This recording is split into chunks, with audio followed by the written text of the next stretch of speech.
One day there was this man, his name was Skip. I would guess he was in his late 60s or early 70s. I had never seen him before at the food pantry. He was tall, super slim, almost frail looking, with short, spiky gray hair. Skip approached me after waiting in line in the freezing cold weather. There were probably 40 to 60 homeless human beings waiting for a hot meal, coffee, food, and most of all a safe place to keep warm for a few hours. Skip says, "Are you Armando?" I replied, "Yes. How may I help you today, Skip?"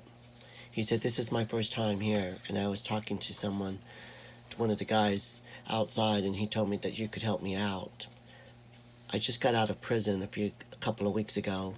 I want to get back on my feet. I miss my sons and want to find them and let them know that I'm okay and that I'm out. I've been locked up for years, and I was wondering if you might be able to help me find them. I lost all contact with my family. Do you think that we can get on that thing over there?" as he pointed to the table with laptops.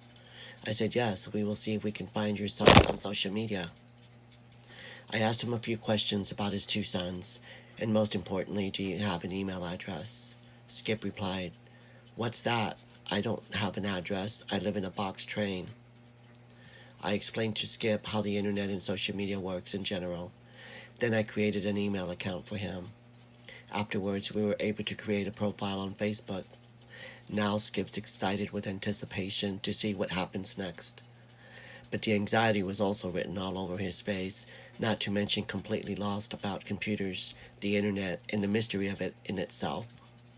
I did a search on Facebook. I could not find any profiles that resembled his son, based on the information given to me.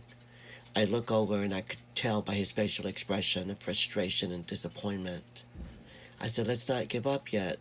Does your son have a nickname or another alias that he goes by?" He said, "Wait a minute. Try such a name." All of a sudden, a list of profiles and headshots appeared right in front of us. As we scrolled down the list of profiles, I noticed suddenly that Skip's voice cracked, and for just a moment, I slightly glanced over at him and I said, "Are you okay?" And he said, "Yes." He was staring hard at the list of profiles. There was a long pause, and I see Skip's eyes well up with tears. I looked back at the screen as Skip extended his arm and pointed at the profile picture. He said in a soft, crackly voice, "That's my son." Tears rolling. "Oh my God, Armando, that's him. That's my son. Thank you. I found him. I want to talk to him. How do I do that?" Well, Skip, let me explain the process of how social media works, especially Facebook.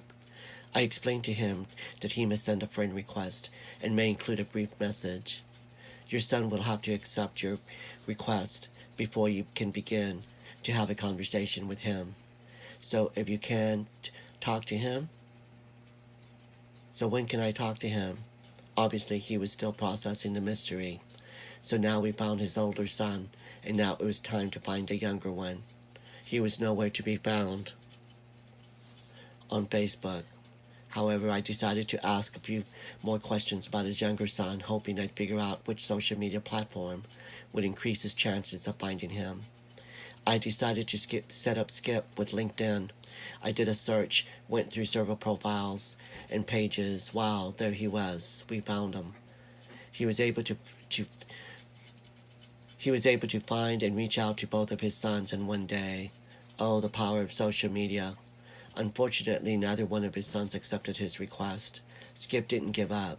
He would return weekly, standing in line for a hot meal, food, and most of all, he had a reason to get up and to get onto the internet. He was so proud to pull out his notes that I provided him. He would log on and follow his step-by-step instructions, hoping today was going to be different. He would be united with both of his sons. To this day, I don't know what happened to Skip. Maybe he gave up, or maybe he finally made contact with them. So what is more powerful with social media is sharing passion through creating awareness, education, and most of all, connection. It's all about the experience, and the dignity is in how they experience themselves.